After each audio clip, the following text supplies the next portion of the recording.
Formenton. He didn't resign yet. He's still RFA. Remind me again who Formenton is. I know that name. Yeah, he's on Ottawa. He's just another Ottawa head. He had a decent year last year. Yeah, he had a decent year last year. Yeah, I know who you're talking about now. Good player. I don't know how much money he's asking for, why he's not signed yet. Starting the year as an RFA, I don't know. These guys make me laugh. I'm sure he'll have his best game of his life every time he plays the Leafs. Hi, and welcome to the show. This week marks our podcast launch, and we can't think of a better way than to discuss a Leafs versus Habs matchup. Are the Leafs an automatic playoff team? Will this team finally take that necessary step to win in the playoffs? Will the Habs continue to grow and surprise a few teams this year?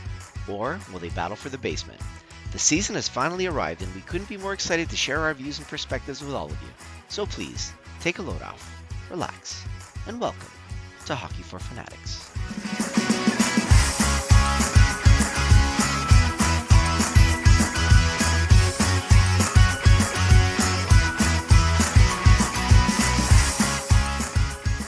Are you guys watching? Are you guys watching in simulcast when we're doing this, or what? What are you doing? No. Honestly, even yesterday, I was watching Reality Bites. I wasn't even watching the game. Come on, how can you not watch the last game? You watch, Mike. There's many reasons why, but I'm not into it right now. He's preserving his health, okay? He's an intelligent man.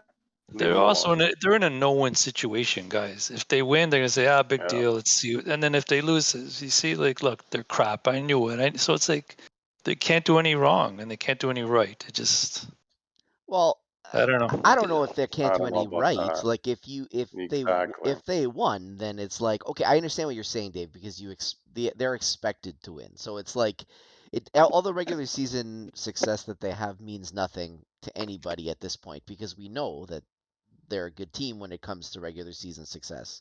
So I hear what you're saying when it's like there's no win, but I mean that's where they're at now, right? Like that's the situation that they find themselves in. So, they still could have won and it would have been okay. They're on track, but obviously it's just a game, one game at the end of the day. It's just one game to start the season, right? I don't think it's one game. I think it's just that you see the same tendencies. You see the same type of mental lapses they have, and it's the same type of style no matter what the score is. Like, you would figure with fucking 2 minutes left, you don't give up basically two game-winning goals. You think about who does that? Like, they don't know how to tighten up. They don't know how to tighten up. Why don't we save this for the podcast? This is good stuff. This is the podcast. Don't worry about it. It's recorded. Oh, we're starting? Dude, I record everything. Oh, okay. Don't worry about it. Yeah. Okay, sorry. It's like those directors. They just let it go. They just. Yeah. I didn't want to. If I don't cut you off, then it's recording. So go ahead, Dave. You were saying 2 minutes left. Keep going, bro. But think about it. Doesn't a team when they got to shut it down, they shut it down. Just look at Colorado last year against Tampa in the finals. When they have to shut down the last period, they shut it down. Yeah. It's like you just see the same tendencies over and over, and I don't think it's going to change. It's in your DNA. You're not going to change. That's it. It's a culture thing. It's a core thing. They've changed everybody but the core. And give me one reason why it's going to change now.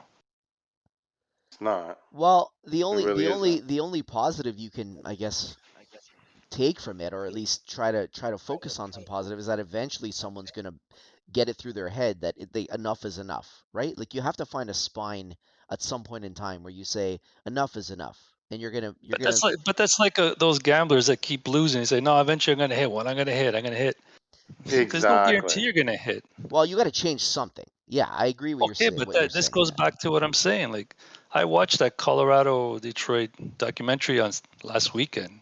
It was amazing, but I think that Shanahan is a twin brother, because that was not him. That was not him. That can't be the same guy. Well, I mean, did you guys watch that documentary? No, I didn't see it yet. No, where'd you see it on? I think it was on TSN. I actually recorded it. It was on TSN. Yeah, and he's talking about how they brought him in to put them over the top. They had to get tougher, and they had to climb that mountain. To climb that mountain, they had an impact player, and they looked at Shanahan. They brought him over, and I'm thinking, what are they added here? That's what I mean. Like, I don't understand. Like, of all the people, he should have understood that. Like, he should have brought that element to this organization. He should have been able to sit down, Dubas, when they're in the boardroom, they're making decisions. He's saying, listen, I know what it takes to win those wars. We require this element. Like, why wasn't that conversation had? I'm sure it has, but like, they keep failing to do the simplest things over. There's this quote, is it Albert Einstein? Yeah, the definition of insanity is doing the same thing over and over again, but expecting different results. And that's the Leafs. It's always the same thing year after year, and he's depending on the core maturing and breaking through. And that's it. That's all it is, guys. Yeah. And they're not. They're not. They're letting him down when the chips matter. And I don't know. It's tough. Like, Dave and I go through this over and over again. But like, how do you expect them to learn though if you don't correct their mistakes? Like, that to me is the thing that drives me insane.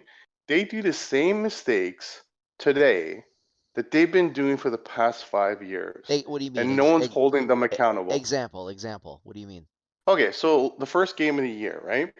You got Mitch Marner penalty killing, right? And he has this little Sheeny play that he makes. He passes the puck like a little, instead of just dumping it in, getting it in deep. Like, you hear that all the time.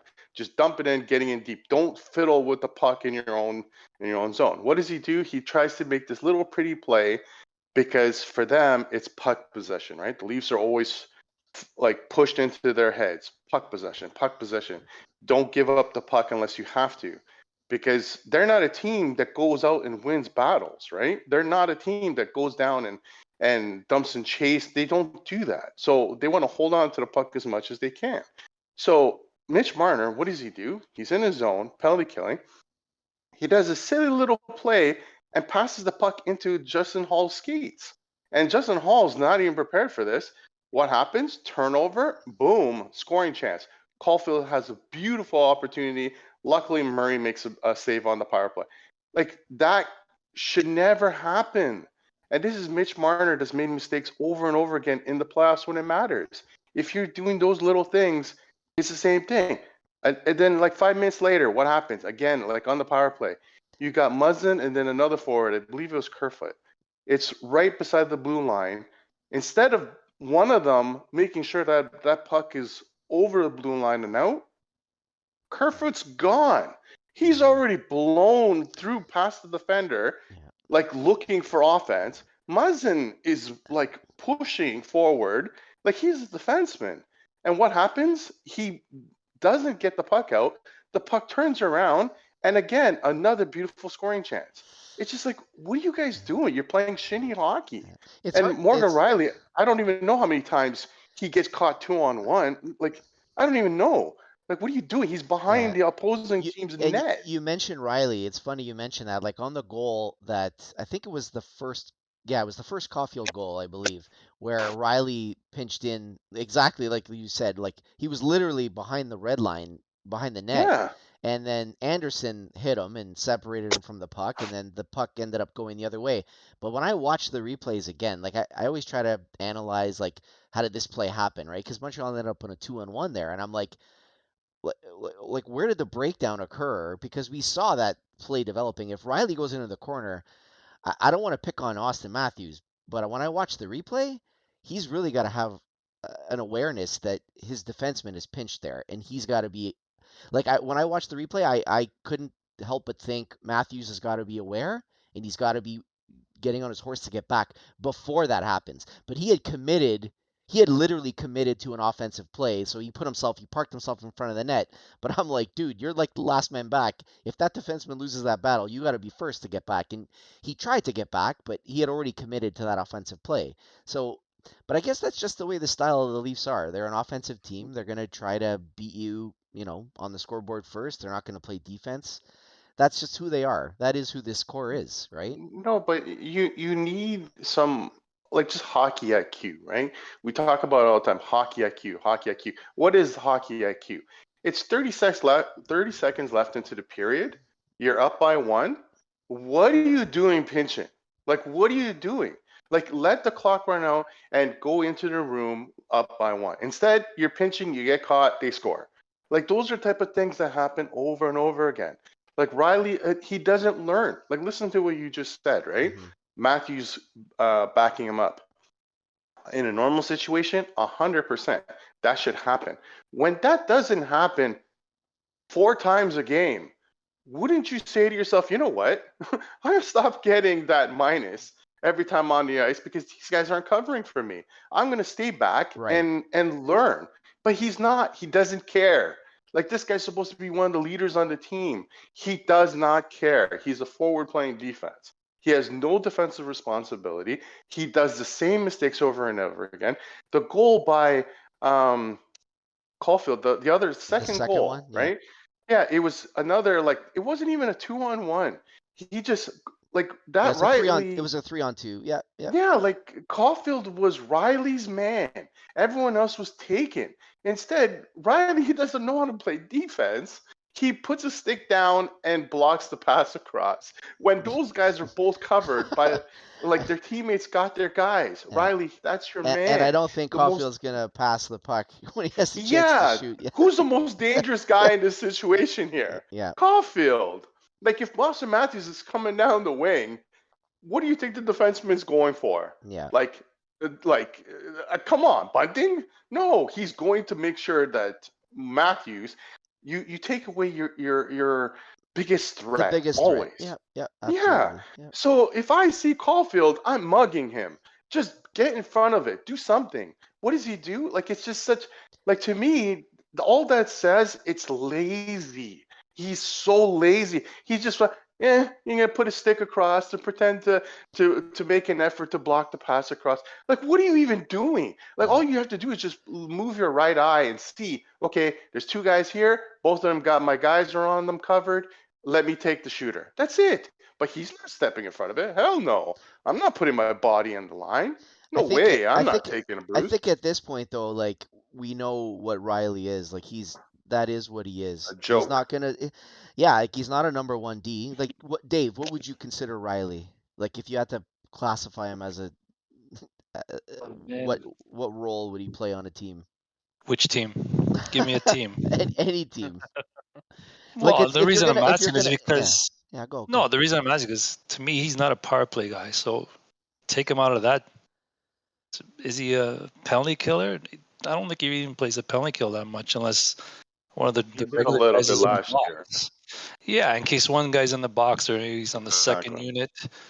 But is he a guy you can rely on in your own zone? No. So to me, he's like a honestly, I don't want to sound too critical, but he's like a 3-4. Yeah, he's not a a one. second pairing. He's a second pairing defenseman. That's God damn it! This fucking power play is finished, Mike. They're not. Did you watch? Any of you guys watch Edmonton's power play last night? yeah. They were, Whipping the puck around. It looked like a video game. see that goal that Tic-tac-toe. McDavid scored on that tic-tac-toe play with Hyman and Yeah. Draisaitl? Oh my God, these guys are Now lethal. that's a lethal power play, right? Because everyone can No. shoot the puck. Everyone can shoot the puck, whether it's No, Kane, but whether it's yeah. you Go know on. what No, makes I a was really just good saying. power play, Yeah. though? Options. That's it. But that's what I mean. Like- When you have 5 guys who can shoot the puck, you have options. There's only one option on this team. It's Matthews, and he's Yeah. he's not even playing his off wing. He's playing on the left side, which makes no sense. So everyone's just gonna circle around him and wait for the puck to get to him because Marner's gonna telegraph it. We all know what he's gonna do. Riley has a wrist shot. He can't even reach the net. So you tell me who works for this guy, for these guys on the board? How do they let this go year after year? If I see it and you guys see it, I'm sure everyone sees it. But for some reason, they don't change, and nothing will change. Nothing will change. Well, it's tough for them to change because this core is what it is. We know that they've paid for these guys like Matthews, Marner. They're obviously taking Tavares, taking up a huge chunk of money, right? So I don't think you can. I don't think you can change. I think their window to win was obviously before now. I'm not saying it's impossible for them to win. It's just that much harder for them. They need a lot of things to go their way in order for, and I know you guys are probably laughing at me already because you're like, win. Like, you guys can't even win a playoff round and you're starving for that. But I'm trying to say something positive about them. Like, it's just one game. They're still a good team. The Get it, coach, Mike. the coach is unhappy, which is good. But I still think Yeah, game one, he's calling out his team game one. Like, come on. It's it game is. one. By Yeah. the time you get to game 20, everyone's going to tune him out. Well, I mean, If they are, they may have already tuned them out. I mean, I don't know. If you saw the No. Amazon Prime special, you'd see that they did tune them out. They did. They tuned them out because they don't. So the problem with Sheldon Keefe is he's in a bad spot. Okay, I've had people that I know, like when my little guy was doing hockey, that Sheldon Keefe, his son, plays for Oakville AAA, and a lot of those guys, like these guys are rink rats, right? Like they all hang out, these fathers, and they talk to each other, and they know everything about everybody. And the thing with everyone says about Sheldon Keefe is he's a tough, hard-nosed guy, and he loves that type of brand of hockey. But he's in a bad situation because this is not his team. He can't put his stamp on this team because this is Dubas's team. Dubas wants a particular play. He wants players playing. He wants things done his way. It's not Sheldon Keefe's way. This is like he can't. He wants to go and slam down people, and that's the problem. Like, how do you manage something? And like I don't know. I think it's hard to believe that like he has no say whatsoever because like what's the point then? What are you, a useless puppet? But like at this point, why haven't you done more? Like he benched Bunting for poor play last game. Bunting, what are you doing? Like he's putting the hammer down on like not any core guys. He's doing it to like passengers. You got to do it to the core guys so that everyone gets it. You got to get like look what Montreal did. Okay, perfect example. First game of the season, they're going to be what, last place, maybe fourth, fifth out fingers of the crossed. basement. Fingers crossed. Yeah. And what did they do? Look at this coach. What he does? He benches Drouin. First game of the season, he benches the French Canadian Drouin that everyone's pulling for to get back and stuff. That is what a real coach does. He doesn't give a shit what the name on the jersey is. If you don't bring it, it was just training camp. He saw something in Drouin that said, this guy isn't competing. He doesn't deserve a spot in my lineup. That's a coach. That's what you want. Yes. Not this entitled BS with this Leafs that just, okay, you do the same mistake. Okay, don't worry. You'll fix it eventually. Guess what happens? 5 years later, you're doing the same thing. Same thing. Game one. That's why everyone's frustrated because the same mistakes you're seeing now have been happening for 5 years. Nothing's changing. So why would anyone have any hope that it's going to change? It just doesn't make sense. Mm-hmm. What do you guys think in terms of Matt Murray? Like, how much of the blame is it on Matt Murray versus defense? Listen, I know you love that guy. God bless him. He won 2 cups. Who was the leader of that team? Can we go back to where he played? Can we go back to the culture of that team in Pittsburgh? Yeah. There's a different mindset on Yeah, that team. for sure. I don't think he's that much of a different goalie. He's just going to see more rubber now, and he's going to be under more pressure. And the fact that the GM brought him here with losing a fan favorite in Campbell, whether he deserved the money and the term or not, that's besides the point. They lost a fan favorite, and this guy, all the eyes are going to be on him. Is it his fault? No. The GM put him in this situation. The same GM was not added one impact player since he got here. Yes, he signed Tavares, but Tavares was coming no matter who the GM was here.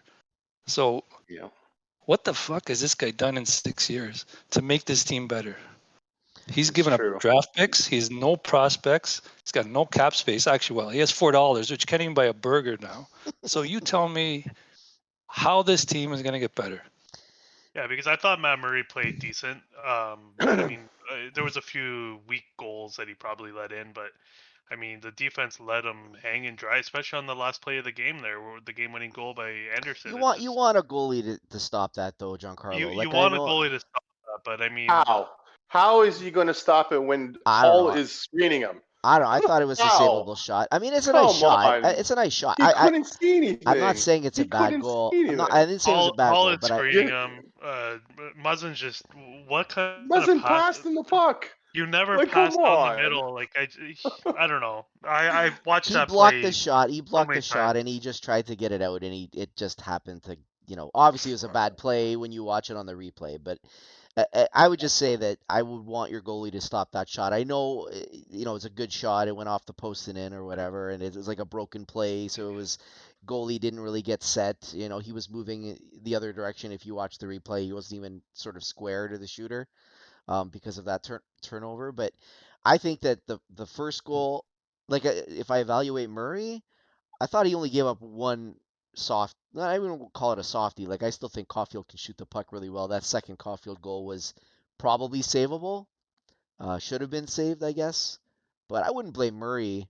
Like I don't think he was the reason why they lost yesterday. Well, and Let me the ask, other problem too is like 3-on-3 or 3-3. Couple minutes left in the game. You're putting Hall and Muzzin out there. Those guys are playing top 4 minutes. They're not top 4 defensemen. Hall will they never are. ever be, but they're not. But they are on this team. But On this team, they're to the shut problem. down defense. That's the problem. We Yeah, know. but that goes what Dave is saying. Like, how are you going to Mhm. improve this team if you got no money to improve it? Like, this is a big problem that they've created for themselves, and this is Dubas's fault entirely. Like, he built this roster. 100%. There is nobody on this team, no contract that he inherited. He literally signed every single contract that you see on this roster is all his doing. Sometimes you take over as a GM and you're like, oh, this previous GM signed a guy and I got to live with this contract and I got to find a way to make it all work. the time. That's not the case here. No, Dubas did they're all all of this. gone. Yeah, Dubas did All the all of this. excuses are gone. Yeah. And Well, pretty I mean, soon he'll be gone. to answer your question though, Dave, it's hard to say how do you improve the team. Like a guy like Mike, there is a yeah. way though, Mike. There are ways. The problem is he's not willing to take that risk. He's Like- not willing to trade like you a would want him to Marner. He's shake not up- willing yeah. to. You'd He's want not him willing to shake up trade the one of the core guys. Yeah, you'd want him to shake up the core, right? Yeah. My opinion, I'm shopping Riley around and see if anyone would actually take this guy because he is not a number one. Yeah. He's just The not. problem is you should never have signed him to begin with. It was just last year. Why would know. you commit 8 more years? 8 more years to this guy. See, he values too much of like I get it. I understand, right? Riley's a very good guy. He's a character guy. He's really starting to learn about the community and he's like an amazing person in the dressing room. He's an amazing guy you want on your team. I get that. But god damn it, you got to be able to play defense. Yeah. Like, how do you make your number one defenseman $8 million, 8 years, and he can't play defense? How? Yeah. How do you think that's a good idea? Like, just, 7.5. I don't care how good you are. But he's got a no movement clause now, so I mean that's Give me a break. that's the problem, Dave, with your suggestion. I know that he can still waive No, it. I get it. No, but I'm just going back to how you improve. There are ways. He's just not willing. He's trying to, and we kept saying that Babcock is stubborn. Fine, but I think this guy's just stubborn. 100%. He went back to because he his has not He's stubborn with his guys. He has not changed one core player. And the only way you're going to improve is to add a core player, but he can't because no cap space, no draft picks. So the only other way is you got to move out one of these core guys. You say, okay, well, how are you going to replace Nylander's 30, 35 goals? Yeah. Jesus Christ. Are we relying on Nylander to win a cup? Because No, really, you I don't think so. No, you don't need Nylander's 35 goals or whatever. And I know Nylander's a good regular season player, but you could probably. So how much are you going to pay better. him, Mike, when he's a UFA in 2 years? I'm not Are you paying gonna that guy. No, No but chance. that's my point. Are Yeah. you going to re-sign this guy? Wouldn't he have been more valuable to trade this summer with 2 years left in his contract rather than 1 year? Yeah. Like nobody would want this guy. Come on, give me a break. Someone would have taken him easily. Of course they would have. Absolutely. Well, he's young. He scores 30 goals every year. That still matters in this league, right? Sure. Well, there you go. So why not? Why not? Why not try to do something? They promised to not trade him. Oh, He promise. doesn't want to break his promise. Oh my goodness. What do you give him? Like a promise ring? Well, he and might have not to beat trade you him? for it, I don't know. Oh my God, this is a Giancarlo, you joke. kill me. That was a good one. I mean, it's But like he did. He's going based upon this whole Toronto myth thing that's been going on. That Doofus promised Nylander that he wouldn't trade him as long as he's the GM. He's right. How right? can you make But that? that's crazy. Okay, but I'm sorry. How can you even say that? How did that even come out in the press? Like that to me is just ridiculous. Like I'm Well, it's sorry. because the players run this team. I mean, that's the kind of the impression Yep. I got. Like Matthews runs the team, Marner runs the team, now Nylander runs the team. Riley Dave, tell him probably the runs story the team. about last year. Which one? Sorry, Giancarlo. Dave, tell him the story about last year when the GM and Shanahan apparently sat down with the core guys and said, listen, like basically they were losing to Buffalo, they like all these low teams, and they went and approached the core and tell them what the core said to them. Said, don't worry about You it. We remember? got this. We got this. Don't worry about it. Like, Can what you are you believe doing, that? man? It's like letting your kids take over the house. Yeah, the inmates Yeah. are running the asylum. There's That's no what's happening rules. here. There's Are you just guys no Yeah. are you rules. guys watching the Leaf game right now, or is this No, just I Yeah, might they're call, winning call me an it's April. it's 1-0? Yes, they're winning. Yeah, Tavares Tavares scored with in the time. goal. Listen, this discussion we're having, if we didn't know, if we weren't talking about what game is on right now, it could have been for many of the past 4 years. It's the same discussion. I think that's the problem. People are getting tired of saying the same thing. Well, that's Exactly. you make a really good point, Dave, because like the team is good, okay, good regular season team. They haven't changed anything other than obviously they changed their goaltending. In this they got Malgin. They brought in Malgin. Obviously, he was in the system, so he's in the lineup. I think the rest of the league has obviously started to build, right? So you're coming in with the same team every year, and then everyone else around you is starting to tweak a little bit more, and they're getting that much better incrementally. And the Leafs are just not able to say that, right? Like I don't know, like Malgin, yeah, nice little skill player, but these guys, they're just gonna like to me, Dubas is just going back to his original plan. That's what I see. He's saying Simmons can't play anymore, so they don't have that physical player anymore on that team, and they're literally just playing offense lights out hockey. They're gonna try to own the puck the whole game. I'm sorry, I may be old school. It's just too easy to neutralize that. I'm not gonna say 100%. that. Like, I'm gonna mention Colorado because everyone, even myself, like when I would compare the Leafs in a positive light, I would say it's the Colorado model. But I didn't see Colorado very much until I saw them in the playoffs last year, and I was extremely impressed with how much they hit. And the Yeah. Leafs are not that. So No, that is 100%. that's a big difference there where, Colorado owns the puck, but they will forecheck the crap out of you and they hit you like crazy, and the Leafs don't do that. They're just not that type of team. Like how many times last night there were Leaf players getting killed like in front of the net, behind the net, like just losing battles, physical battles, right? Like Yeah. you cannot, you have to find your spine. That's why I say find your spine. I don't know where this Leaf team. Eventually, someone's got to look in the mirror and say, "Guys, we've had enough." Like, and I don't mean you have to fight and go win fights, but you need to see battle. You need to see a little bit of battle. And I know that it's going to be a long season. They're obviously going to be a good regular season team, but until the playoffs come, these doubts are always going to come up, right? And it's understandable why they would come up. We've seen it the same way every year, like you said. The little bit I seen yesterday, and you guys maybe can add to this. They seem slow. Like their defense seems slow. They don't Morgan hit. Riley just blew a tire on a goal just now. It's 1-1. Washington scored 1-1, and it's just like it's just a bit like you can't do anything but laugh at this point. Like he's just a pylon in front of the net. He's not even taking a player. He's not even clearing the crease. He just lets the pass go across and an easy tap in. Like he's not even a defense. Like it's so bad. It's so It's bad. year one of his contract. We have a long Oh way to my god. go. Maybe he'll learn next year. He's just a rookie, I, th- I don't know. I think to your point, Dave, about the speed, like the Canadians might be a bad.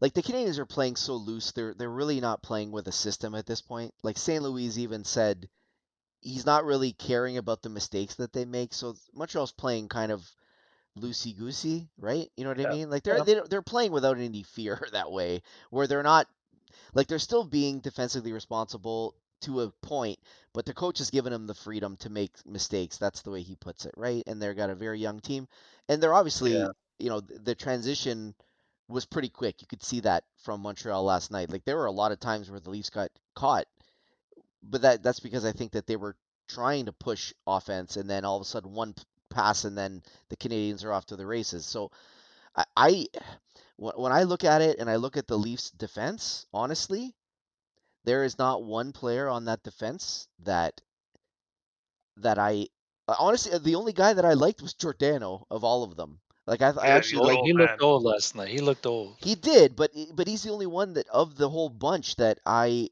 What does it noticed. tell you, Mike? I noticed him, Dave. Getting tiring. It's getting very tiring, man. I'm getting to the point where I'm close to throwing my jersey in the garbage. Like when garbage day comes in a couple weeks, just leave it on the front lawn. Oh, stop! I It's not. guarantee you, no one will take it. Mike, it's getting tiring, man. We're We not know there this yet. team. Okay, Listen, yeah. I could be totally wrong. Tommaso could be totally wrong. The odds are we're not. The odds Okay, are we're but not. so then on the positive side, if Positive. this I'm is thinking. if this is the Fuck, decline, positive. no, but that's what I'm saying. On the Yeah. positive side, if this is the decline of the Dubas Mm. era, okay, then we're going to see, and it actually might be an opportunity for us to see something that we haven't seen in a long time, and that would be the opportunity for the Canadians and the Leafs to be somewhat relevant at the same time, because it hasn't been that way for quite a long time. Like, Talking about at the same time. You guys are going up. They're going the well, other way. yeah, How but are they that going to if be? okay, if you get a new GM, he's gonna Okay, but know. Matthews is going to walk because he's going to have an NTC next summer. So he's Well, gone. they got to figure He's out that gone. they He's got to. gone. If they're going to do a whole rebuild, he's gone, Yeah, Mike. but you're not going to lose them You for don't have to nothing. do a whole rebuild. It's Doesn't not mean like the loser. Leafs have it's not like they have zero assets. You can move those 4 players for a Ooh, whole franchise. who are you Like going the to amount of move? talent you can bring back from those guys is incredible. Ooh, You if could he has a trade no the. trade clause, he doesn't have to go anywhere. What are you talking about? Tavares doesn't have to go McDonough anywhere. had a no trade clause. He was living in the best place in the world with Who? Tampa. McDonough, he didn't want to move, but he moved. Like he's got a no trade, no move, no everything. But they found a way to get him to move. That stuff's nonsense, man. When you hear, oh, he's got a no trade, if you got the right GM and you put him in the right position, he's moving. Go tell that to Matt Sundin. But I mean, I understand what you're saying. It's not nonsense. It is still up to the player, but it is something that with regards to McDonough, they probably talked to him and they're like, hey, Ryan, you won your Yeah. cups. When you won your cups, you did your job.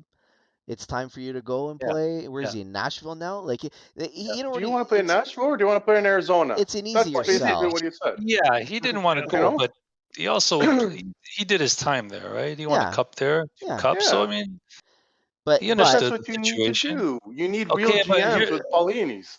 guys, You need someone who's going to tell them, like, don't get walked over. Tommaso, if this thing goes sideways this year, it's going to be the worst you've ever seen. I think it's going to change the landscape of this team, MLSC, in terms of being such a big hockey town and a Leaf town. It's going to. This is where it's going to change. It's either going to change it for the worse, or it's going to go the other way, where they're going to actually do something. But I don't see it. I just don't see it. I don't see this team getting to the promised Oh. land. Don't. As much as I want that to happen, I want, like, them to hit rock bottom. They're too good, and they go through these stretches that they actually play like a real team. They will. What will happen is they'll all of a sudden say, okay, enough is enough, and they'll go through like a 15, 20 game stretch and win 90% of their games. Because that's what's going to happen. That's what the Leafs do.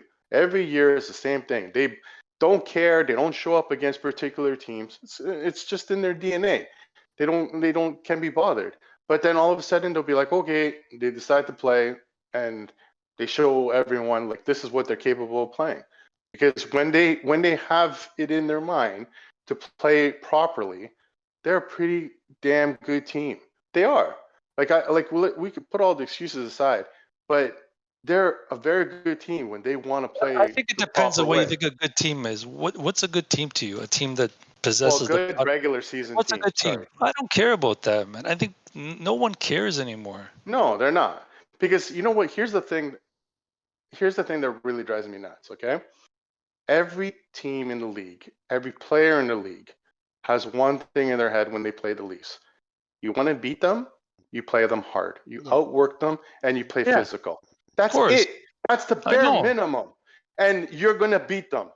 Like you don't go to Colorado and say, if we play hard and we play a little physical, we're going to be. No, that's the bare minimum just to stay in the game. Yeah. So you don't get murdered 6-0.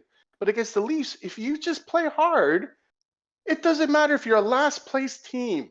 You will beat the Leafs. You know what? It's And funny. that's disgusting. When the Leafs first were like, I remember when Montreal played them.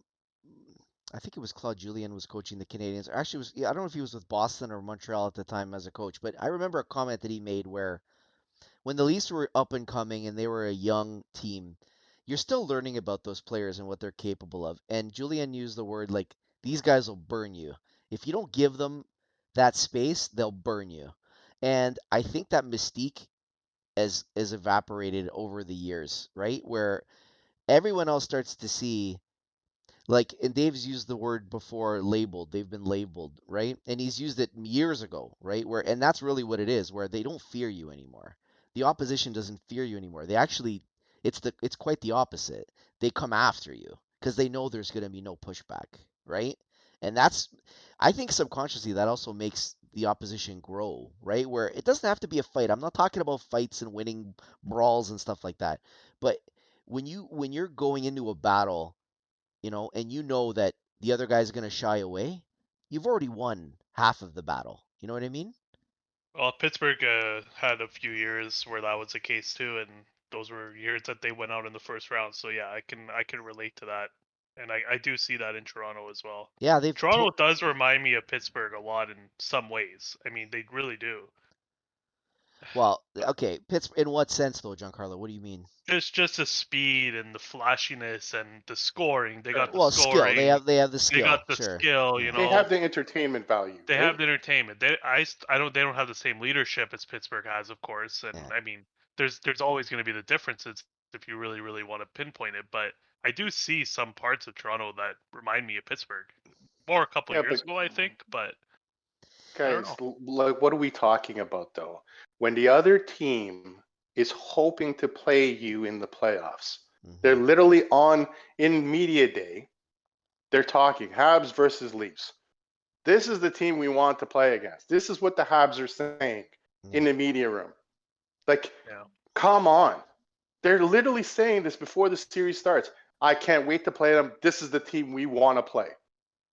If Yeah. you, as a man, a human being, hear that, that doesn't bother you? It's true. Like, just after a year before, you had Foligno saying that you guys were pathetic losers and that we can walk all over you.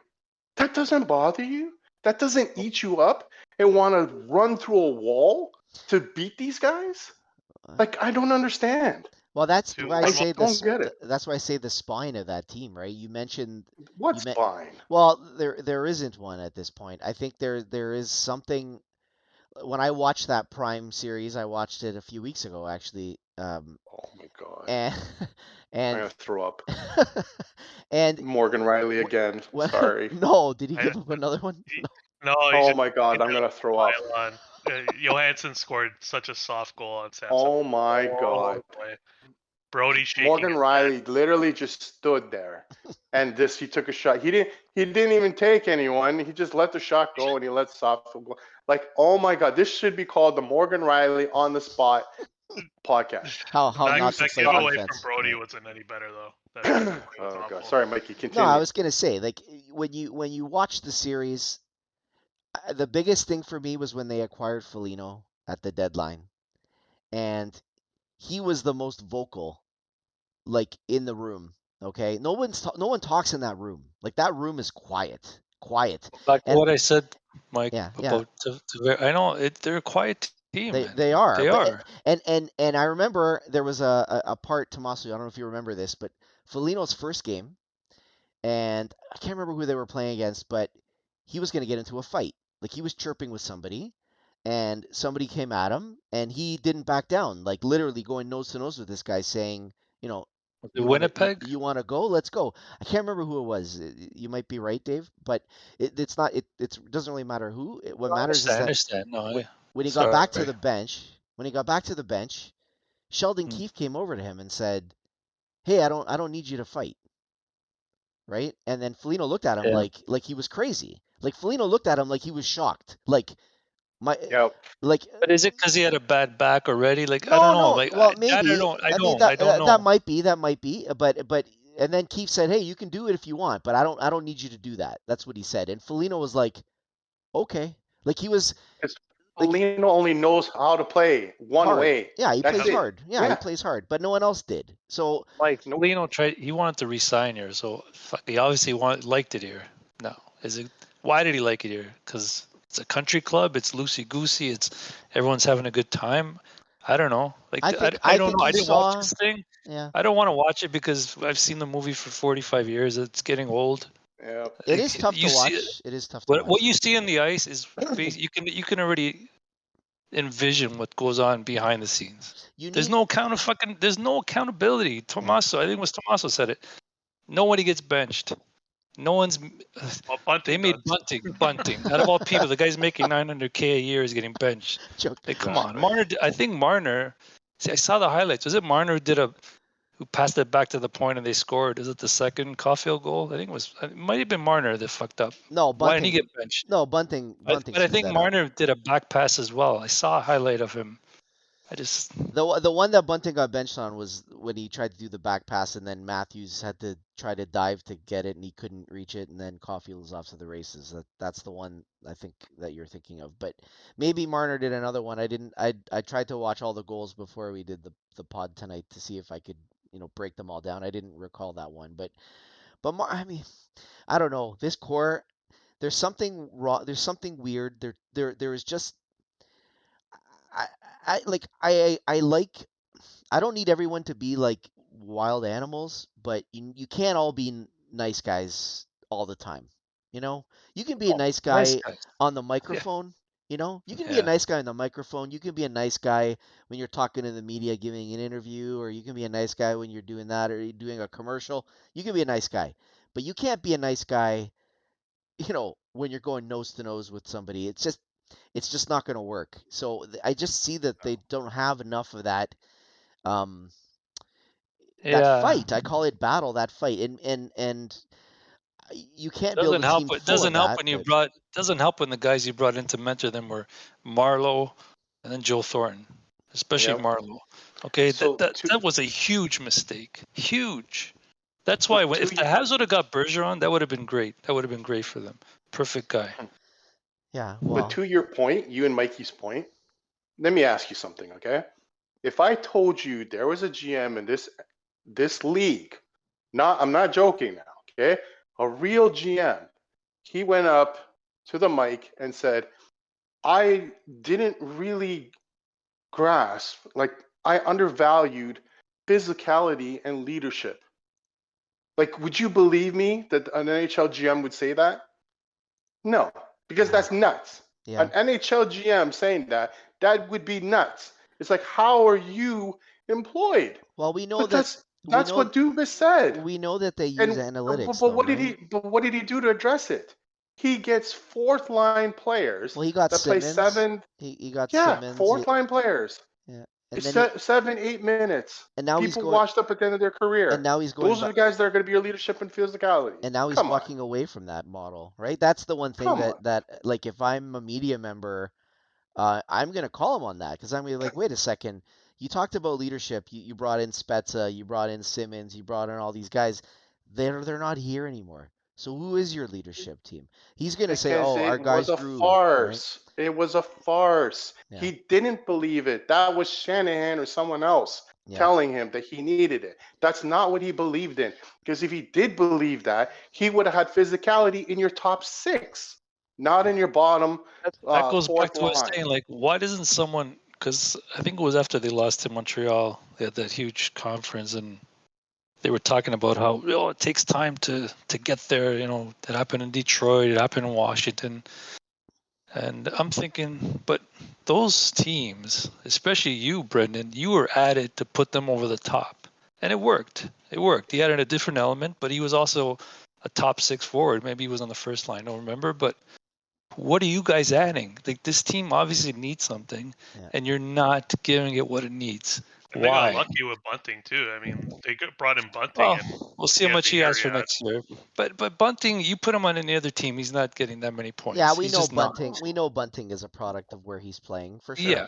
Yeah, Oh yeah, he's So a third line he's not player, an fourth line. impact player. Let's be honest, he's not. Yeah. yeah. I wouldn't But consider him a legit top six player. like that. He's a capable player. I'm not saying he's a bad player, but it's like when you're playing with Matthews, you know what I mean? Like you're gonna automatically be that much better stat wise. So Almost I like a Chris didn't. Kunitz.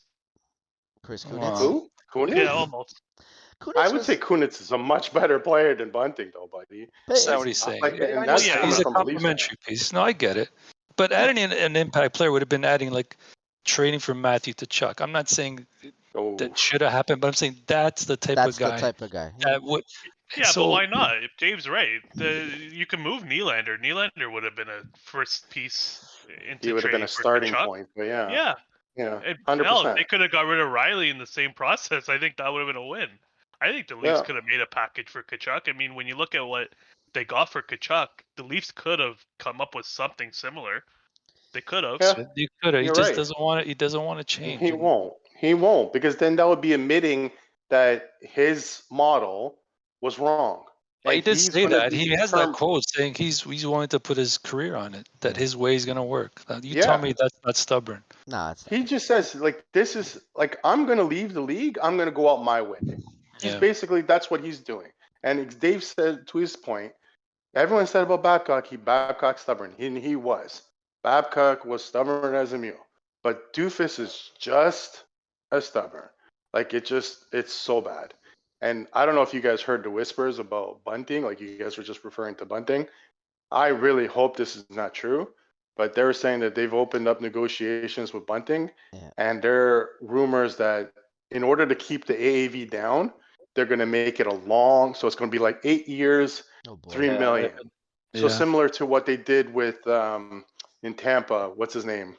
Oh my goodness, I'm having he got traded from Ottawa. He's the guy who scored the game-winning goal against the Nick Leafs. Paul Oh, scored. Nick- He Nick scored Paul. 8. Paul. Thank you. He signed for 8 years. Similar to He's like signed- that type of contract. Yeah, Okay. he did sign. Yeah, they signed Nick Paul to a really weird Yeah. contract. I'll check it right now. Well, I mean, what do you want? I mean, he's 26. He's not 30, right? That's the only good part I see. But again, he's not gonna make or break your team. Oh, I can't believe Cap Friendly's down. That's the first time I've ever seen this. Cap Friendly's down. Yeah, yeah. They probably did it on purpose for us. Yeah. I'll go That's to all the Leaf fans breaking it because right now they're trying to make trades. That's what they're doing. The Leaf fans are so frustrated with this team. They're all on Cap Friendly trying to make trades and like how they would improve this team. Nick And Paul. Cap Friendly 7 years. He 7 got years. 7 years. Wow. Yeah. Yeah, it's a similar 3.1. type of thing what they're probably going to do with Bunting. And I'm sorry, guys, I don't mind Bunting. I think he's a very good Oh, it's back now. little player. But anyone in their right mind compares him to Hyman, I'm telling you, I will like, I don't know. I don't even know what, like, I'd lose my mind. Because they're not in the same universe. Hyman is so awesome. Like, I watch him in Edmonton and I want to cry. Because it's just like what he brings to the He table works hard. is exactly what the Leafs need. It's true. It's true. And you let him go. Like, that's the one thing that you had, like, on this team that And he he was worked a fit. hard And every he was night. And he was a fit too. Top yeah. 6. Yeah. Yeah, everything. Like, the guy loved Toronto. Everything. Yeah. And just, I don't know. I give up. Well, I mean, I don't know what so I mean, we gotta play this out though. Like, if Dubas, okay, so this could end two ways. So Dubas, the Leafs collapse in the first half of the season. I can't see Dubas surviving because his contract has not been renewed, right? Like, this is the last year of his deal. So I don't know how you can have a GM making moves when he doesn't have a contract. The Canadians faced the same situation with Bergevin, and they eventually fired him before the end of the season, right? That was his last year. So I see this playing out two ways. Either Dubas doesn't survive Christmas, like that's best case scenario for you if you're not a Dubas fan. If you want this rebuild to start, and I don't want to call it a rebuild because they're going to have to figure out how to creatively keep some of these players, but the new GM's going to have a new vision. Let's just say a new mind, okay? That happens before the end of the year or early next year, before the trade deadline for sure. And then otherwise, Leafs are going to be fine. Leafs are going to make the playoffs. But then what? like Dubas is going to resign at the end of the year. Like that'll basically be if he wins a playoff round. He's got to win 2, Mike. I think he has to win 2 to save his job. He's got to save his job by going to the semis. Is what you're saying? Or at least get to the second round and they battle hard and they lose the same way they lost last year. That's They the gotta only have a way. positive outcome. That's all it is. If it's some form of positive outcome, So they gotta win they'll a find round. a reasoning. They got to win Yeah, a but who round cares? and then be tough in the second round. Be a tough out in the Yeah. second round. We've Yeah. taken up way too much time on the Leafs. Let's talk about your boys, the Habs. Well, I was Like gonna ask the other Giancarlo. team that I was played gonna them. I was gonna ask you guys like what you thought because I mean I have my thoughts about what I saw that I liked, but I want to hear your opinions on the Habs based on what you saw last night. Go I ahead, think Giancarlo. Sean Monahan looks like he's ready to get traded to a cup contending team, Oh, rejuvenate nice. his career.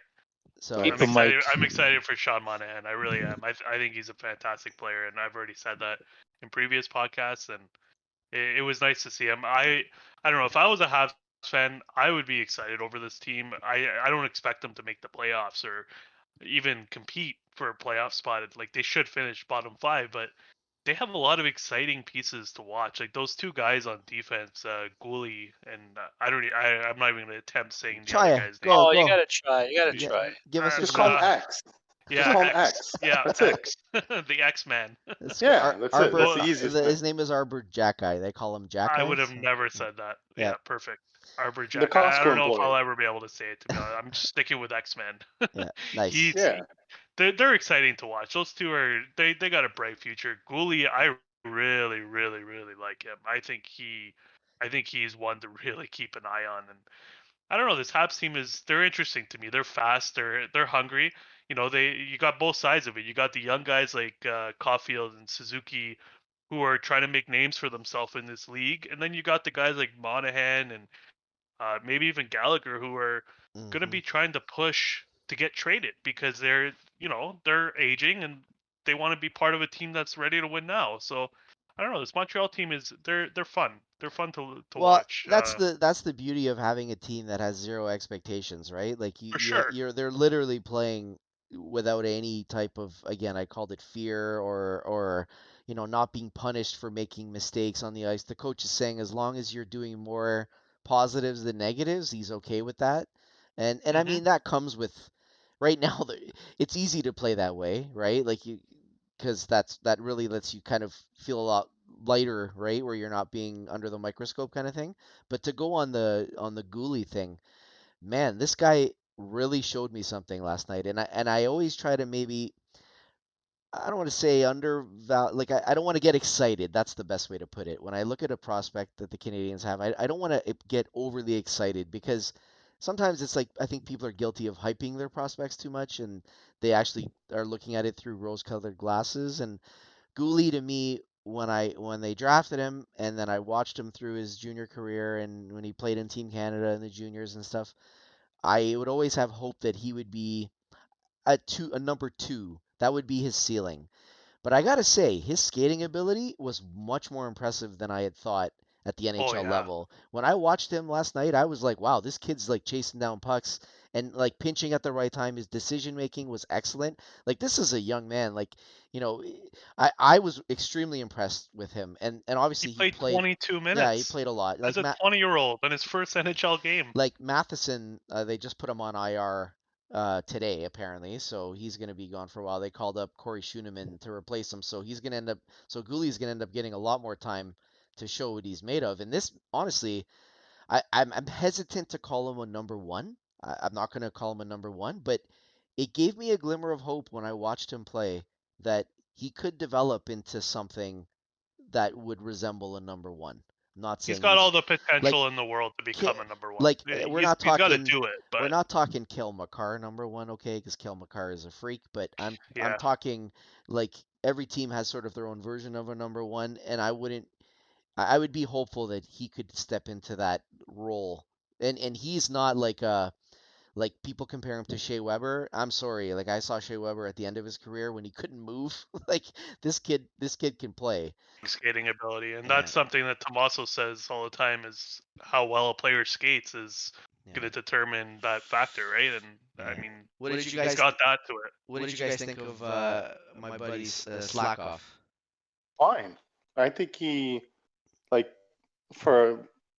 must have been nervous as hell. It's his first game. Yeah. He's got a lot of pressure on him.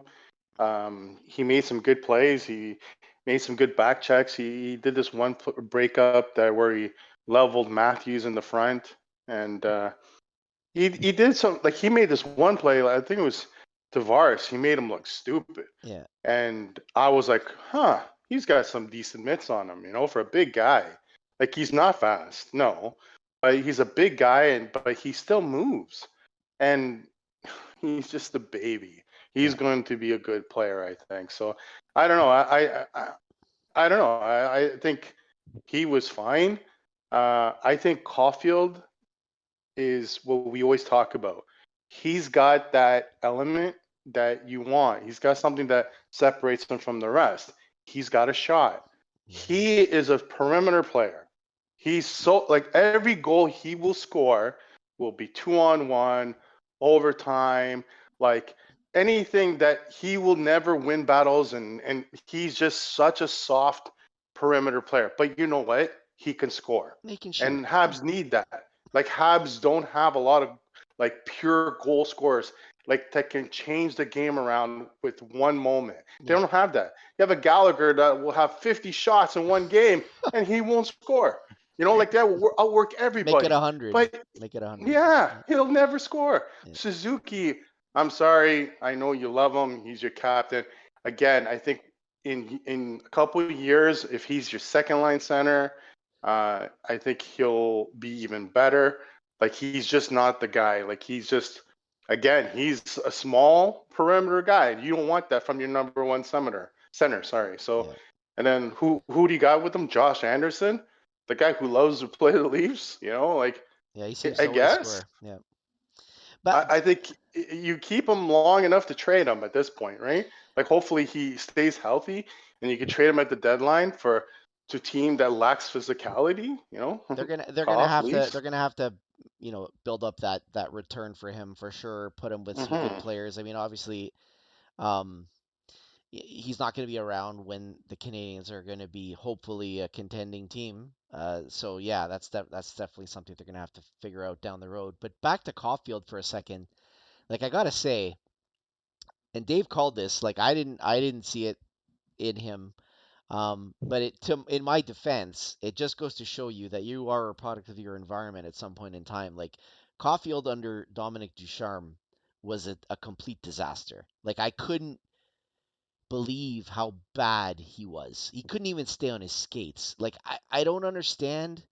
Like, and part of me I still shake my head because I'm like, how can someone go from, like, I think he had scored 2 goals under Ducharme, or not even a goal, I think, under Ducharme in like 30 games or something. Yeah. And they then sent him down too, remember? Yeah, and he completely turned it around under St. Louis. Like, obviously, the system's different. Anytime you have a coach come in, philosophy's different. You guys know it's like the real world. You get a new boss. If you have a real hard ass for a boss, and it's like you're being micromanaged, you end up feeling like you can't do it, right? And it's harder for you. And then you get a new boss, and your boss is like, oh yeah, let's, how do we make our team the best possible way, team that it can be? And you feel like a whole weight has been taken off your shoulders. And that's what I see from Caulfield. He's playing free. And again, I'm maybe it's like the feel good moment, like when you watch the Canadians play and they played with a little bit of heart last night. Obviously, it's a nothing game. But when I saw Caulfield, and I kind of tried to project and see, like, what could this guy be, And honestly, I can see 40 goals from this guy in the NHL on a regular basis. Like, he's just that good of a shooter. Like, I can't. And again, I'm trying not to be optimistic. I'm trying not to be overly optimistic, is a better word, because I don't want to get disappointed down the road if he doesn't turn out that way. But I got to say, after watching him, I do see it. I do see some good 40 goal potential from him. Like, that's a top line player production from him. So as for Slackoff, why not? Though? Yeah. Well, why not? If he's your first pairing forward, right? Well, like, think about it. he's gonna see power play one ice time. Like, look at that. Kreider, majority of his goals power play. Willie, majority of his goals power play. Like, just that alone, that like his shot should net you 20 a year But you on a don't, power play. for sure. But what you guys don't realize is that the Canadians have had really like horrible finishers for like a decade. So they haven't had anyone like that. You know what I mean? So like that's where my brain goes. Like I don't want to. I'm not used to seeing guys that can actually shoot and score. You know. So I don't want to get my hopes up. I guess is the way I would put it, so that I could be disappointed. But I see it in this kid. I do see 40 goals on a regular basis from him. I like him too. And I think I agree with everything you said. I think that my worry would be the stuff that Tommaso said. You know, he's a little bit. That's what he's gonna do is shoot. So teams are gonna know that when he's got the puck, and he's so small that even if he bulked up and tried to get physical, I mean, Oh he's yeah, just so tiny. it's always gonna be that limitation, that's for sure, right? But hey, look at his coach. His coach was a little dude, and he It found a way was, yeah.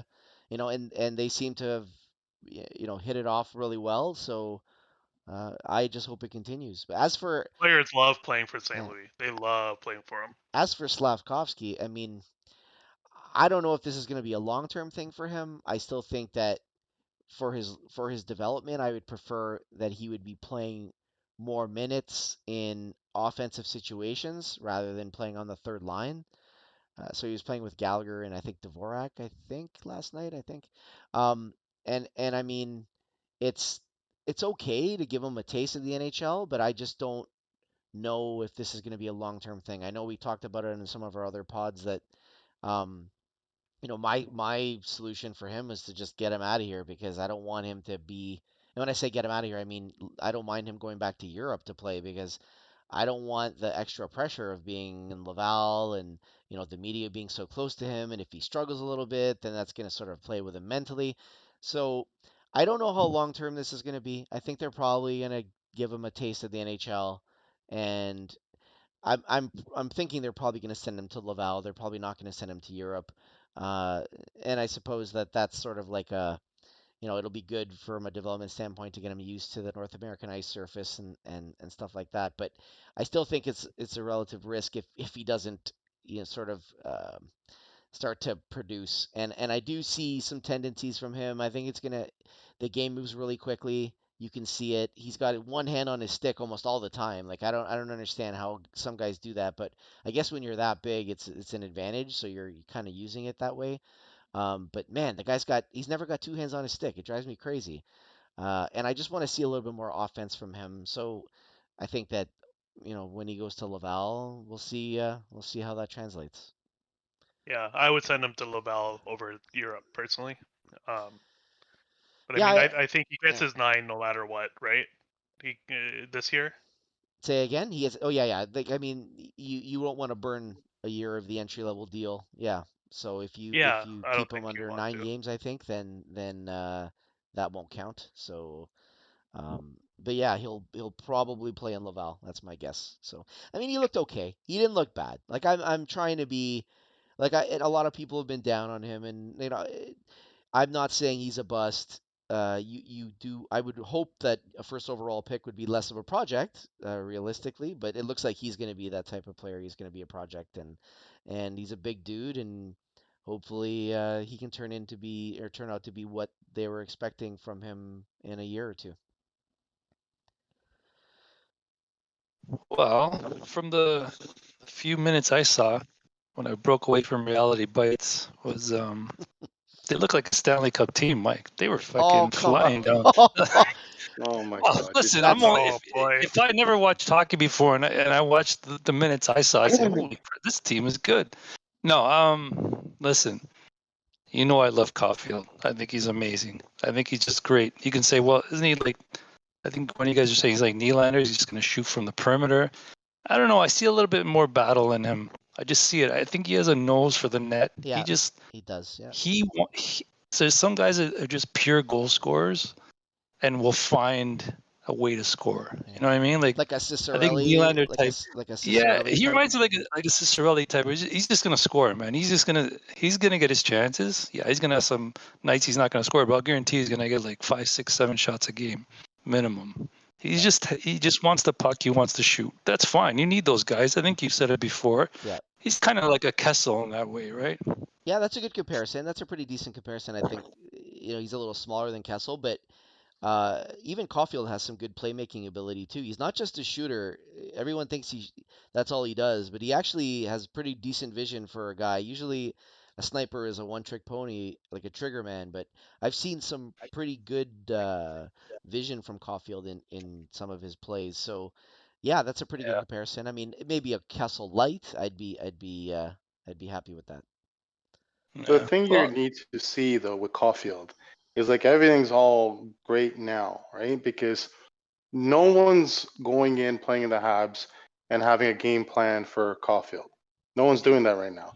But it will come. Yes. When Caulfield starts getting better and he starts producing consistency, the other teams will take notice. Oh, that name will and be they on the will have board. their number one defenseman against them. That name will be on the Then board. you're going to see what you got in him. Exactly. Because This is right now, true. it's a completely different. When This you is see true. Austin Matthews, he literally fights for every square inch of ice every night. Yeah. These goal scorers like Ovechkin, that's the thing that you get impressed about. Those guys do it for years after years of getting beaten on the ice every night. They know because they're targeted. They're like, they have to fight for every little square inch. Wait till he gets that put onto him. When he's getting knocked on his culo every 5 seconds and he's getting thrown around, glove in the face, pushed everywhere. There's a guy on him at all times. He has no 2-on-1s. He has no open space. Then you see what you have in him. Right. Like that to me is when you'll see are you a good player or are you a great player? Yeah. And that's to me is when you'll see what you got. Yeah, that makes a lot of sense. That's a good point. But he's also going to get better, right?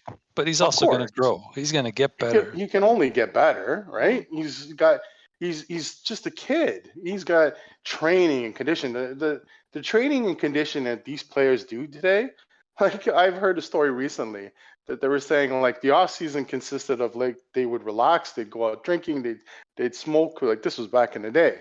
Now, as soon as the year is over, these guys are going to their personal trainers. They got nutritionists. They got this. They got that. It's like a completely different type of player. So you give Caulfield that, like a good example. Obviously, you would win the lottery if he became this player. But Stamkos, when he first came into the league, he was tiny. He was pushed around. He could not create open ice for himself. He struggled. But then he went with Gary Roberts. He put on some weight. He got a little bit of everything, got some confidence, and he broke free. And I think that's what you hope to see the same thing with Caulfield. If he can have that type of growth, like he's already got that element. We said this 1,000 times. He has that thing that makes him special. He's got a shot. He can beat a goalie clean. And that's very hard. Yeah, it doesn't happen now. Today's day. Yeah. So if you got someone that could shoot like that, and that's why I'm so high on a guy like, for example, like Nick Robertson. He's got that type of shot. You want that guy in your team because he can change the game just like that. Yeah. No, it's true. That's well said. I think that right now and obviously the Canadians are not scaring anybody. They're kind of like people are probably coming into those games thinking it's going to be an easy night for them. You know what I mean? So they're not really focused and keying on certain players. Maybe the best teams will when you're sort of trying to gear up for any opposition. But right now, the Canadians are kind of playing in that, I'll call it house money, where, like I said before, no pressure. Caulfield's finding his space out there. You make a really good point. When the chips are down, we're going to see if he's going to be able to do it. That's a fair point.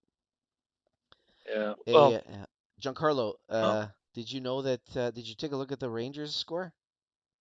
I did. I also just saw that Nick Ritchie just scored on the power play for who? For for Minnesota? Arizona. Oh, for Arizona, nice.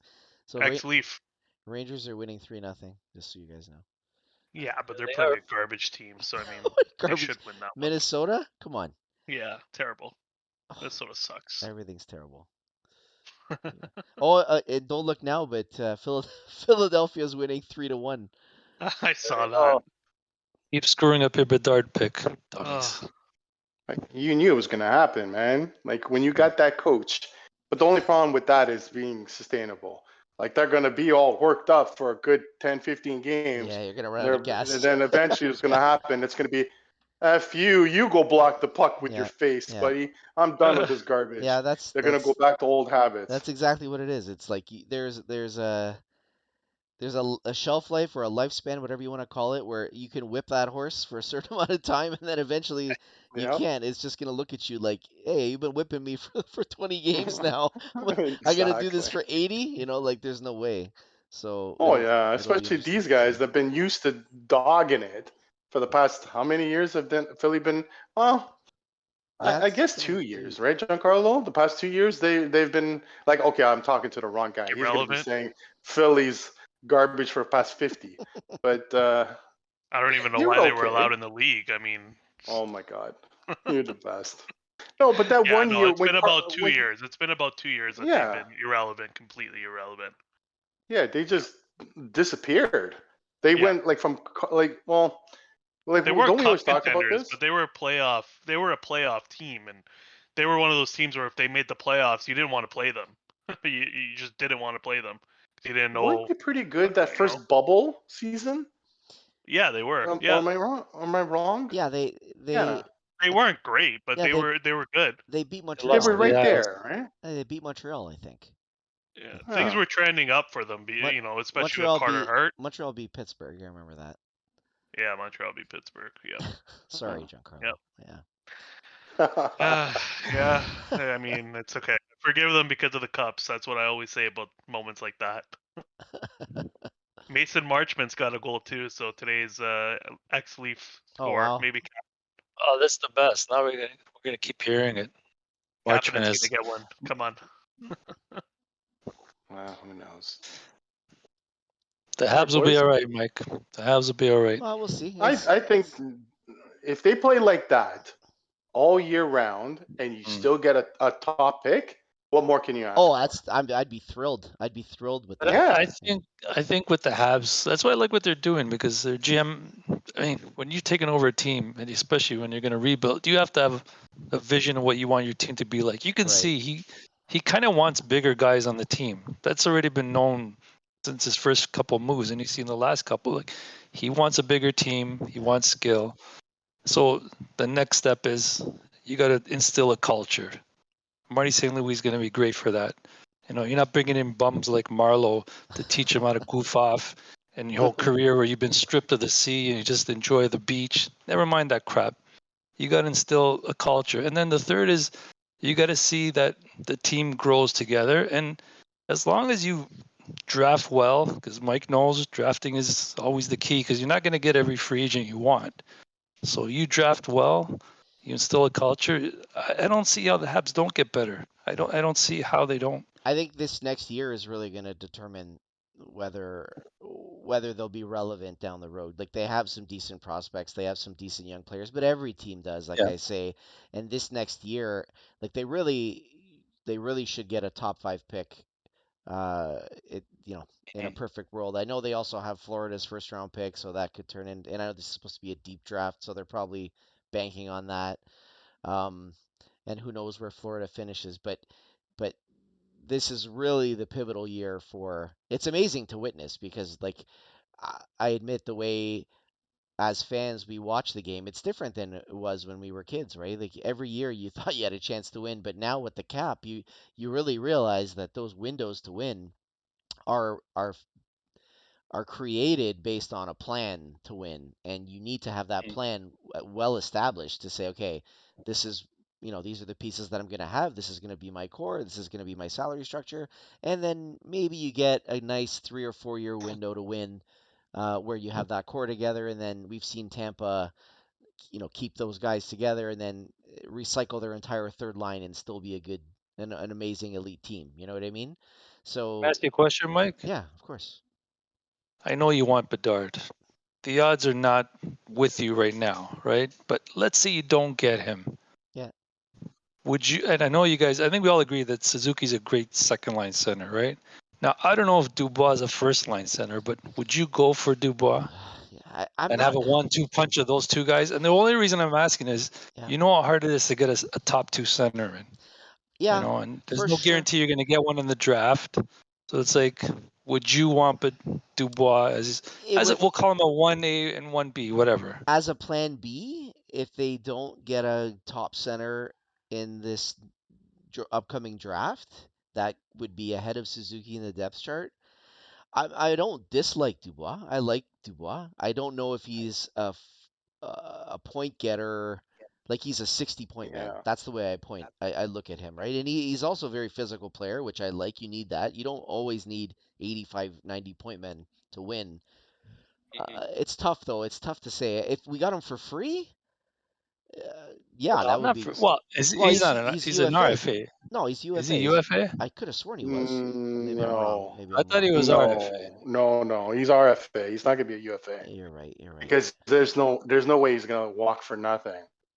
You're right. You're right. He just signed a That- 1-year that's deal. Yeah, why- he's that- he's yeah, RFA. that- Yeah, he's got So another that's why year. I'm asking. He's got another year before he becomes a UFA. If they, and I know that they did have discussions about him. So maybe there's a Well, he was trade at the to be made. draft. Yeah, Wasn't he maybe there? that's what they Yeah. said. Yeah, maybe there's a trade to be made there. I would not want to give up any crazy prospects. You know, like if you say a guy like Gooley, there's no chance I'm going to give you a guy like Gooley. You know what I mean? So if we chance. could, if they could maybe make it work where you're getting like some roster players now, like if Anderson's going to be part of that deal or whatever, then yeah, I would. You know, I'm not saying just Anderson, but you know what I mean? Like it would be a hockey trade rather than I wouldn't give up as much future in that case. But I like There's Dubois. Monahan too. Monahan's an option too to trade if he starts to heat up. No. Yeah, I don't know where no. Winnipeg's going. Why though. would Winnipeg Yeah. want these guys? Yeah. Winnipeg's Well- going to be terrible, and here they're going to want picks and prospects. And Yeah. I agree. why would you give up all this for a second line center that doesn't bring a lot to the table in terms of points? Yeah. Like you want that number one center. Yeah. You want to bump Suzuki down. Like if you had like that number one center, then sure, perfect. Dubois would be an amazing fit. Yeah. But what you would need to acquire him would bring Montreal actually down, because I don't. Well, they've I got a don't, lot Mike, of you know there, way there, better than I. there are tons What of do they prospects. have? Oh, there are tons. I don't even want to get into those details. You'd have to start with Slafkovsky and no. Come on. you'd have to. No. A number one center in the league, like he's still a number one center, Who right? is? Well, okay, sorry, second line center, yeah. Yeah. But centers don't come cheap. Like No, a they don't. young second line center, you're not going to get him for a second round pick. You're going to have to give up like substantial you'd have assets. to give up some assets, absolutely. But I mean, they were talking about it before. But the reality is, Dubois is not extending long term there. So Yep. he's already, I would say, gone on record, but he's willing to roll the dice on a 1-year deal. He took a $6 million deal. He's an RFA, and if he signs another 1-year, like he's obviously not wanting to commit to Winnipeg. So they were trying to definitely force the hand of the GM there to make a deal. So I don't know. I don't know if he fits. Wouldn't that scare you though? Wouldn't that kind of scare you? Like he's done this twice now, in Columbus and now in Winnipeg. He's like, man, I want to get out of here. I'm done. Like, yeah, he's not someone like I think tough. that you could depend on. It's you know? tough to say. It's tough to say. You'd have to do your due diligence for sure. I would want to talk to the player. Like if I'm a GM, like I'm not gonna say talk to the agent. No, I'm gonna talk to the player. Like I want to hear from the player's mouth, like why, right? Because there could be circumstances that we don't know. Like if you're playing in Columbus, and not to diss Columbus, but if Columbus isn't serious about winning and Dubois wants to you win, can diss stuff. right? Well, that's so you know what I'm saying. Like if you're playing for a team that really doesn't want to win, it's hard, right? For sure. So then he gets traded to Winnipeg. He's a Montreal boy, right? Yeah. Oh, okay. So I think he's you never coming, know. Mike. Especially if Winnipeg has a bad year, it's going to be time to tear it all down there. Yeah, we'll I see. mean, I think you guys are just being just a touch too harsh on Suzuki, though. I disagree No, with the I don't whole think we're being second line center. harsh. Well, no, but I think I disagree with the whole second line center in him. I still think he's a first line center. So I think Yeah. I think he's a Giancarlo. perfect line Absolutely. center if you have a true number one, and I think that's what Yeah. Mike's been trying to say. He's 100%. like on the Leafs, he'd be a great second line center. I'd take him over Tavares, but my point is, I don't think he'd be the number one center if you have a Matthews type. I think that's what Bedard would bring to Yeah, Montreal, right? You need I don't mind. I see That's what the I'm saying. A argument. 1A, I see the 1B. argument. But I'm John- saying 1A, 1B. If you can't get that centerman, I don't mind having a Dubois and Suzuki combo. Yeah, Giancarlo, you Yeah, said you can go. Pittsburgh. Just you said that Suzuki was the number one center, but let me throw this at you. Like, you've lived through an era where you had Crosby and Malkin as your two centers. You know what I mean? Like, those are two elite players that you've had, that you've watched. And that's when I see teams that win, that's what I see. I see those players, right? Colorado won with McKinnon last year. You know what I'm saying? Like, there's a reason why these elite players win. It's because they're elite players. So I wouldn't put Suzuki in an elite category, nowhere close to that. So you're going to need somebody to push him down the depth chart in order to become a contending team. I don't want my team to win. I don't want my team to just make the playoffs. But Like, I don't I think the care. potential for him to be the elite player is still there. It's still too early to count that out completely. I don't know. I see what you're saying. Like, is he a Crosby? No. Is he a McKinnon? No. But those are some really special players you just Exactly. named. Exactly. But That's who I that's what we're want as number talking one. about, though, That's who I right? want as number Yeah, one. that's a Right? number one. Yeah. Because Yeah. come playoffs times, who's Suzuki going up against in the playoffs? Right. When you're going out to win a cup, you're playing those 1A centers. And you're going to And the have defenseman. Suzuki Yeah. against who? Against Bakar and McKinnon. Who are you going to go against? Yeah. Okay, so you're going against Pittsburgh. You got Crosby. You got this. Like, you know what I mean? Those are the difference makers Yeah. between championship teams. Like, even Tampa, you have Stamkos and Point. Like, you know what I mean? Teams that are built down the middle win. It's pretty simple, right? Yeah, you Yeah, definitely need that I see 1-2 that. punch, and you need elite players that get it done when it matters. And I'm not dissing Suzuki. I love Suzuki. I think he's the Canadians' best player right now. Like, Caulfield, I think, has that chance to be better, but they're in the same sort of category. But I would say, if I'm looking and I'm projecting on building a contending team that is going to be a perennial contender for, again, a good, let's call it a 4-year window, just to, for argument's sake, you would really want a guy to push him down the depth chart so that you could be that much better, right? That's all we're getting at. Yeah. So it's not Yeah, it's not I get that. we're I not get that. dissing Suzuki. We're just saying that No, we're not saying he's a bad player or anything, but it's just, I guess my standards for a 1A is really, really high. Well, you got Like, Matthews there on your is team, no so you don't no, make but not sense. even Matthews. It's just like for me, for a 1A, it needs to be, he's got to be like your guy. It doesn't matter what it is. He's going to be the one that can overtake any obstacle. He's the guy on the ice in the final minute. He's going to be your catalyst. And I don't know, the NHL, it's those type of guys are so far few between. And I don't know if, like, Montreal hoping to get Bedard this year. I'm sorry to tell you this, but Arizona is on a different level, man. Well, Different level of tank. Still Like, got to win they the lottery, are though. so bad. Yeah, that's true. The lottery, who knows what's going to happen, That team right? can't win anything. How you in last place for 8-9 years in a row and you never got the first overall because they're a pick? fake I team. don't think it's been that long. They were actually pretty They were in the competitive not that playoffs long once. ago. No, but I'm saying, like, it feels like No, he's right.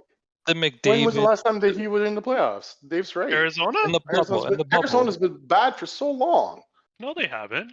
I think in the Arizona? bubble. Yeah, I When don't think. when was the Did last they time play they were in there? Colorado? Did they play Oh, Darcy Colorado? Kemper.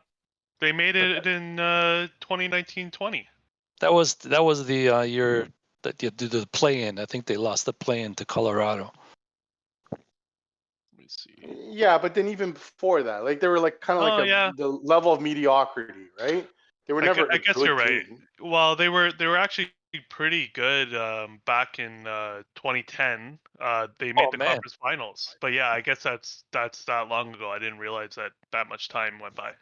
But they did they have a always- 3-year stretch where they were actually good. They made the conference finals and then it went downhill again. But I think they Yeah. lost somebody. They lost their star player. I mean, players don't want to play there, right? So it's hard to keep guys there. Oh, that could change soon. That will Yeah. change. Can you Arizona is a imagine making beautiful Bedard? place. You imagine you get Bedard, and in 2 years you get Matthews. Mike, Mike, The Matthews. look at that. Hey, can you imagine?